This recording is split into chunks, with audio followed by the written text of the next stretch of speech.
మా ప్రతినిధి మురళి సిద్ధంగా ఉన్నారు మరిన్ని డీటెయిల్స్ అందించడానికి. మురళి, ప్రస్తుతం క్షతగాతుల పరిస్థితి ఏంటి? ఈవో శ్యామలారావు విజిట్ చేసిన తర్వాత ఏం చెప్తున్నారు?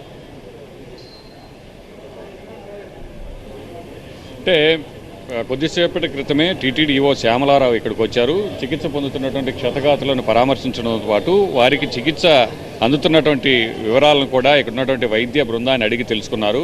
దాదాపు గంటకు పైగా ఆయన ఆసుపత్రిలోనే క్షతగాతులకి ఉన్నటువంటి పరిస్థితిని కూడా పూర్తిగా ఆయన సమీక్షించారు. అలాగే సీఎం కూడా ఇక్కడికి రాబోతున్నారు కాబట్టి అక్కడ రుయాలో ఉన్నటువంటి ఆ క్షతగాతులు కూడా ఇక్కడికే తీసుకొచ్చేటువంటి అవకాశం ఉంది. ఆ ఏర్పాట్లు కూడా చేస్తున్నారు. మధ్యాహ్నం 12 గంటలకు సీఎం చంద్రబాబు ఇక్కడికి వస్తే ఆ లోపే అక్కడ ఉన్నటువంటి ఆ క్షతగాతులు కూడా ఇక్కడికే తీసుకొచ్చేటువంటి అవకాశం ఉంది. అక్కడ కేవలం 2 మాత్రమే చికిత్స పొందుతున్నారు. ఇక్కడ చికిత్స పొందుతున్నటువంటి 14 మందిలో 3 పరిస్థితి మాత్రమే కొంత ఇబ్బందికరంగా ఉంది. అది కూడా 2-3 రోజులు అబ్జర్వేషన్లో ఉంచిన తర్వాత వారి పరిస్థితి కూడా ఏ విధంగా ఉంటుందనేది కూడా చెబుతామని కూడా ఇక్కడ ఉన్నటువంటి వైస్ ఛాన్సలర్ రవికుమార్ కూడా కొద్దిసేపటి క్రితం మీడియాకు చెప్పినటువంటి పరిస్థితి.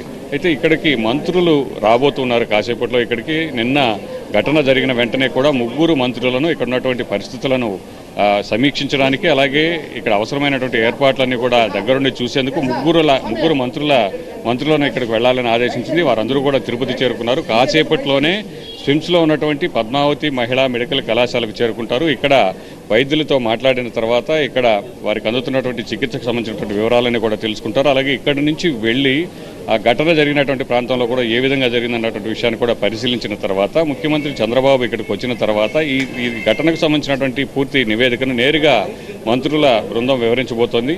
సో ఆ తర్వాత సీఎం కూడా ఒక సమీక్ష చేయబోతున్నారు. ఇక్కడికి వచ్చిన తర్వాత ఇక్కడ ఉన్నటువంటి క్షతగాతులందరినీ కూడా పరామర్శించిన తర్వాత కుటుంబాలను ఆదుకునేందుకు, కుటుంబాలకు భరోసా ఇచ్చేందుకు ముందుగా ఇక్కడికి వచ్చిన తర్వాత అధికారులతో సీఎం చంద్రబాబు కూడా రివ్యూ అనేది చేపట్టబోతున్నారు.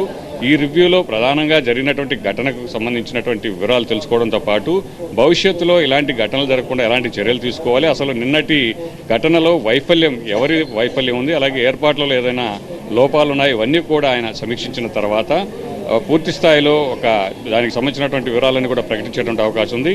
అయితే ఈ ఘటనకు సంబంధించి విచారణ ఒకవైపు జరుగుతూనే క్షతగాతులకు ముందుగా మెరుగైనటువంటి చికిత్స అందించాలి. ఎవరికి కూడా ఇక్కడ ఉన్నటువంటి వారు ఎవరికి కూడా ప్రాణ ఇబ్బంది లేకుండా చూడాలనే ప్రధానంగా ఇక్కడ ప్రభుత్వం అనేది దృష్టి సారించింది. అందుకోసమే ఇక్కడ ప్రత్యేక అధికారిని కూడా ఇక్కడ ఉదయం నుంచి కూడా టీటీడీ అధికారులతో పాటు జిల్లా కలెక్టర్ కూడా ఇక్కడికి చేరుకున్నారు, వెంకటేశ్వర్. సో ఎప్పటికప్పుడు అధికారులందరూ కూడా ఇక్కడ చికిత్స అందుతున్నటువంటి పరిస్థితిని పర్యవేక్షిస్తూనే మరోవైపు ఈ వైకుంఠ ఏకాదశి సంబంధించినటువంటి దర్శనాలకు సంబంధించినటువంటి టోకన్ల జారీ అనేది యథావిధిగా కొనసాగుతోంది.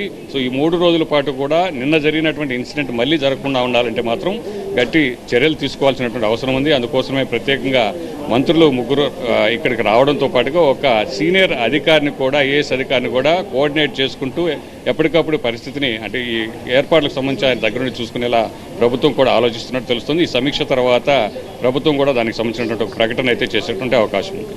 రైట్ మురళి.